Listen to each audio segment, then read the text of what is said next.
Good evening. This has been a long day. We have had talks with the State Secretary of the U.S., Rex Tillerson. Right now we have had a long conversation with President Vladimir Putin of Russia. It has lasted for more than 2 hours. The negotiations have proved to be substantial and very frank. They have comprised the whole gamut of issues of importance to our bilateral relations as well as our interaction in the international arena. We have taken note of the fact of the current state of our relations as well as the international situation as a whole are not the most calm ones. There are certain issues that have been inherited, so to speak, as time bombs from the previous administration, the Obama administration. We are being realistic, and we do understand that in order to overcome these obstacles, we have to make efforts, and we seek to do that. We understand that our American counterparts are going to move towards us as well, and our president has reaffirmed попытки помешать нашему сотрудничеству, we see that attempts at preventing our cooperation, there are even attempts at escalating the confrontation, but we do not believe история доказала, когда Москва и Вашингтон сотрудничают, выигрывают не только наши народы, но и весь мир. Мы подтвердили нашу общую нацеленность for the sake of the whole world. We have reaffirmed that we both seek to fight without any compromise international terrorism. This issue has been raised by our presidents in the course of their telephone conversation, including their telephone conversation on April the 4th in the night when President Trump called President Putin in order to express his condolences on the terrorist attack that has taken place in St. Petersburg and the context of fighting international terrorism. We have talked about Syria, of course. We have touched upon the incident that took place after April the 4th, when in the environs of Idlib in Syria, chemical weapons и последовавший за этим ракетный удар Соединенных Штатов по военному аэродрому 7 апреля. Мы наши оценки, знаете, излагали неоднократно. Сегодня мы говорили о том, что необходимо самым тщательным образом расследовать этот инцидент, который уже стал предметом многочисленных спекуляций. Российская Федерация выступила за то, чтобы обратить внимание организации по запрещению химического оружия в Гааге на то, что у нее имеются все полномочия для инициирования такого расследования, привлекли внимание к официальному письму правительства Сирии в адрес ООН и Организации по запрещению химического оружия с предложением, даже с просьбой незамедлительно направить группу инспекторов для проведения беспристрастного объективного расследования ситуации и на месте инцидента в провинции Идлиб и на аэродроме, который был подвергнут удару. Мы увидели готовность наших американских коллег поддержать такое расследование и рассчитываем на то, что имеющиеся у ООН и у ОСХО полномочия будут задействованы незамедлительно. В этой связи считаем контрпродуктивным пытаться в Совете Безопасности ООН принять резолюцию, которая будет посвящена не столько расследованию этого инцидента, сколько легитимизации обвинений, которые априори обвиняют в том, что произошло. Официальной у нас есть другие факты, и, повторяю, мы не пытаемся кому-то навязать, хотим, чтобы было объективное и непредвзятое, честное расследование. Мы также обсудили состояние дел в действиях наших военно-воздушных сил и России, и коалиции, которую Соединенные Штаты возглавляют, в контексте имеющегося меморандума о предотвращении инцидентов и обеспечении безопасности полетов авиации в ходе операции в Сирии Как вы знаете, действие этого меморандума было российской стороной приостановлено, и сегодня президент России подтвердил нашу готовность вернуться к его применению при понимании, что будет четко подтверждена изначальная цель действий военно-воздушных сил американской коалиции и воздушно-космических сил России, а именно борьба с ИГИЛ, Джабхат аль-Нусрой и прочими ассоциированными с ними террористическими организациями.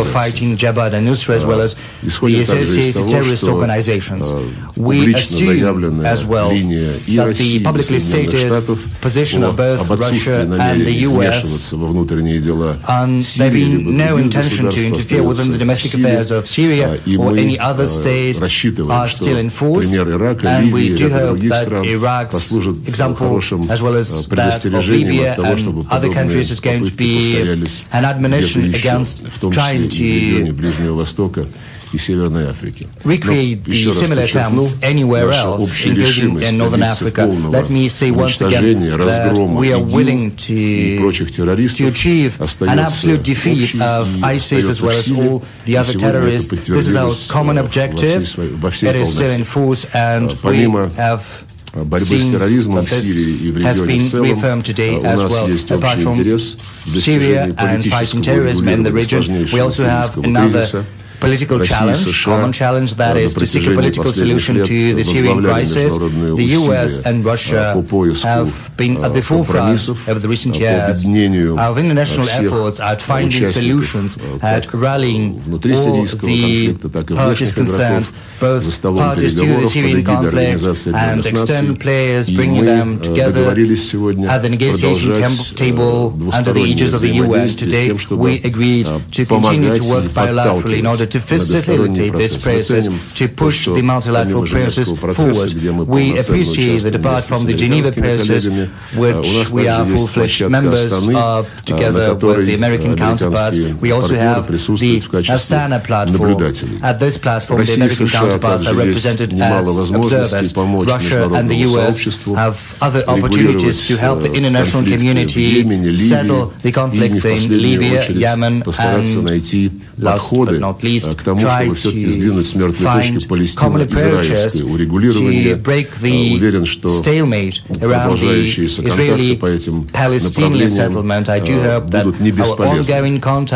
Есть у нас и такая тема, как Афганистан. Как вы знаете, использовались в последние пару лет разнообразные форматы, которые были направлены на формирование внешней поддержки усилий по внутриафганскому примирению. Одна из таких попыток, одно из таких направлений наших усилий предстоит 14 апреля в Москве. Назначена встреча так называемого московского формата с участием и Афганистана, и его соседей, в том числе центральноазиатских, на которую приглашены и американские представители, рассчитывая, что в том или ином качестве они смогут в этой встрече принять участие. Мы затронули кризис на Украине. У нас единая позиция о том, что Минские договоренности 2015 года должны выполняться. Мы вспомнили о том, как при предыдущей администрации Соединенных Штатов был налажен двусторонний канал консультаций между Москвой и Вашингтоном в дополнение к четверке, работающей в рамках нормандского формата. Мы почувствовали заинтересованность нынешней администрации продолжить двусторонние контакты по этой теме, с тем, чтобы помогать искать практические пути реализации в полной мере Минских договоренностей. Мы будем такие усилия приветствовать, мы к ним готовы. Говорили мы и о ситуации на Корейском полуострове, которая всех нас очень серьезно тревожит, и Россия и Соединенные Штаты выступают за неукоснительное соблюдение резолюций Совета Безопасности, которые были приняты на эту тему, и сегодня observance of the UN Security Council resolutions to that end. We have also talked about how we can find a way out of the confrontation spiral, which would allow us to create the necessary conditions for a negotiating process to settle the nuclear issue of the Korean Peninsula through diplomatic and political efforts. It has been pointed out that Russia and the US have a particular responsibility for the military and political security both at the regional and international levels. We've compared notes with regard to implementing the strategic stability treaties such as the arms reduction treaties which are in force between our countries. We have agreed to overcome sort of a pause that we have been witnessing in these processes. Well, the White House team has changed and it's quite natural. We do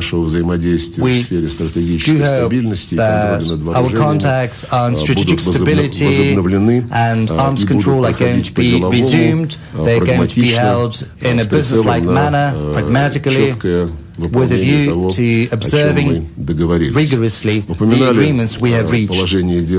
We have touched upon our economic ties.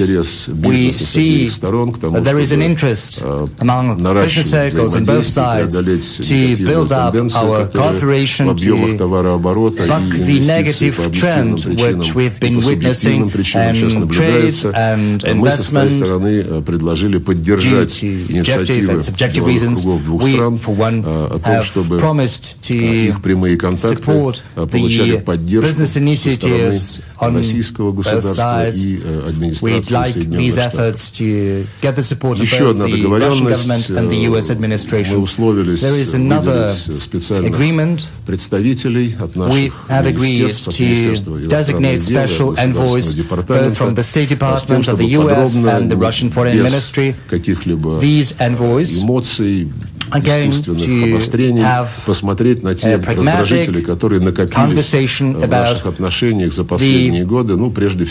irritants, so to speak, that have piled up in our relations under the Obama administration primarily. I believe that should both sides demonstrate a pragmatic approach to this avenue, then it's going to yield results and will help improve our relations as well. On the whole, I believe we all understand how difficult is the situation in our relations as well as in the world as a whole.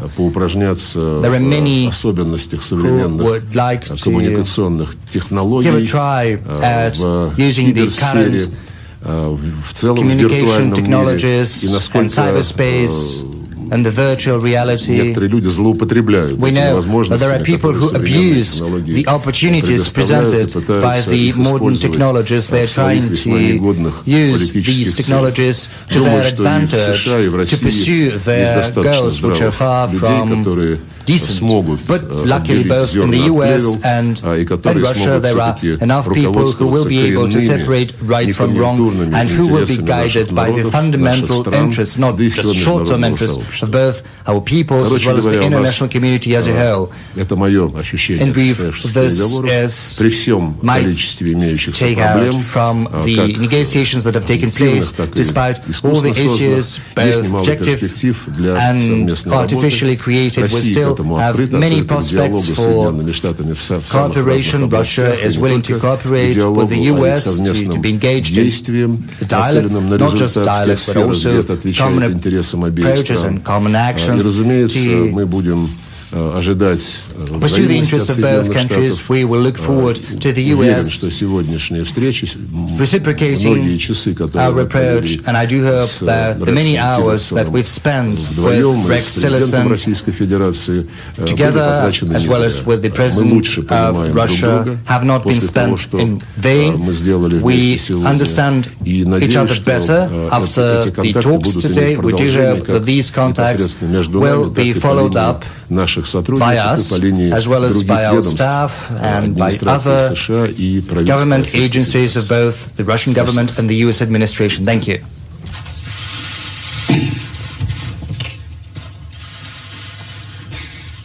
Good evening. We just came from a productive meeting, as you heard Foreign Minister Lavrov mention, of about 2 hours with President Putin. We frankly discussed the current state of U.S.-Russia relations. I expressed the view that the current state of U.S.-Russia relations is at a low point. there is a low level of trust between our two countries.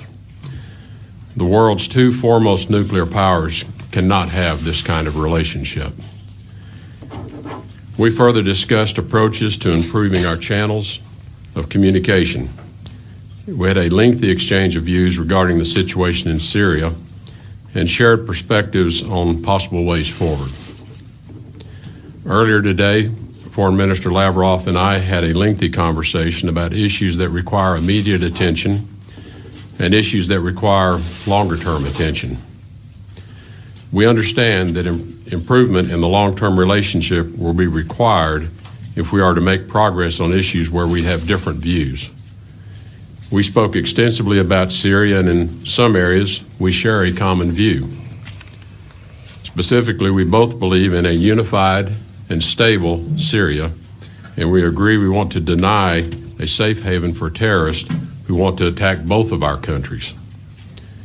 We agree that North Korea has to be denuclearized. We agreed there needs to be more senior level communication between our two countries, both at a diplomatic and military level. But there is a broad range of other issues in which we have differences. Some have global implications with long-term requirements, and others are understood to be bilateral. Over the course of the past 2 years, a number of reciprocal actions have been taken to demonstrate the dissatisfaction each country has with the other. We need to attempt to put an end to this steady degradation, which is doing nothing to restore the trust between our two countries or to make progress on the issues of the greatest importance to both of us. We've agreed to establish a working group to address smaller issues and make progress towards stabilizing the relationship so that we can then address the more serious problems. Foreign Minister Lavrov and I agreed we would consider further proposals made about the way forward in Syria, including consulting with our allies and coalition members. And we will continue discussions about how to find a solution to the Syrian conflict. We also discussed current threats posed by the North Korea's the regime's ongoing development of their nuclear program, and the constructive role Russia can play in encouraging the regime in North Korea to change its course so that we can create the conditions for talks regarding the future. On Minsk, we consider the importance of the accord. Russia can make progress in the implementation by de-escalating violence and taking steps to withdraw separatist armed forces and heavy weapons so that OSCE observers can fulfill their role. Until full progress is made under the Minsk Accords, the situation in Ukraine will remain an obstacle to improvement in relations between the U.S. and Russia. I thank the Foreign Minister for a productive round of discussions, and I look forward to future conversations. Thank you. Уважаемые коллеги, мы переходим к вопросам. И, пожалуйста, телеканал «Россия-24». Здравствуйте, Анна Балдина, телеканал «Россия-24». Вопрос прежде всего господину Тиллерсону. Мы в последние дни слышали из Вашингтона не только противоречивые, но и, скажем так, агрессивные заявления. Я имею в виду заявление господина Трампа, который в интервью назвал президента Асада животным, и заявление представителя Белого дома господина Спайсера, который сравнил Асада с Гитлером, но допустив оговорку, что Гитлер не применял химического оружия. Скажите, как эти заявления способствуют цельной дипломатии и когда риторика может измениться? Спасибо. Helping the diplomacy or not? Thank you. Well, I think the perspective from the United States, supported by the facts that we have, are conclusive. That the recent chemical weapons attack carried out in Syria was planned, and it was directed and executed by Syrian regime forces. And we're quite confident of that. This is just the latest in a series of the use of chemical weapons by the Assad regime. And notwithstanding their use on more than 50 occasions of chlorine bombs and cluster bombs and other types of weapons that are intended to maim and kill in the most horrific ways. So I think the characterization is one that President Assad has brought upon himself. Josh Letterman. Я должен буду два слова добавить. Это очевидно та тема, по которой мы расходимся, поскольку Россия настаивает на проведении расследования. Мы вместе с Соединенными Штатами в 2013 году выступили инициаторами ликвидации химического оружия в Сирии. В рекордные сроки были подготовлены соответствующие договоренности и в организации в Гааге, и в Совете Безопасности ООН. Есть доклады из Организации по запрещению химического оружия, которые фиксируют прогресс в ликвидации всех запасов химического оружия, которые были заявлены, которые также фиксируют проблему, заключающуюся в том, что пара мест, где хранилось химическое оружие, находится под контролем экстремистов. И процесс идет между Гаагой и Дамаском. Он не прерывался. Там случаются шероховатости. Мы используем наши отношения с сирийским правительством для того, чтобы побуждать их к абсолютно полному взаимодействию. И мы привержены завершению всей этой работы и будем доводить ее до конца. Что касается расследование сообщения о применении химического оружия. На этот счет есть миссия по установлению фактов Организации по запрещению химического оружия. Есть совместный механизм по расследованию, созданный между ООН и Организацией Объединенных Наций. У нас есть некоторые вопросы в адрес этих структур, потому что все обвинения, которые поступают в адрес правительства Сирийской Арабской Республики в применении химических отравляющих веществ, все без исключения основываются на так называемых дистанционных показаниях. Какие-то неправительственные организации, я даже не буду лишний раз заострять внимание на полностью себя дискредитировавших так называемых белых касках, многократно увлеченных в подлогах. Что касается тех обвинений, тех свидетельств, которые имеются в связи с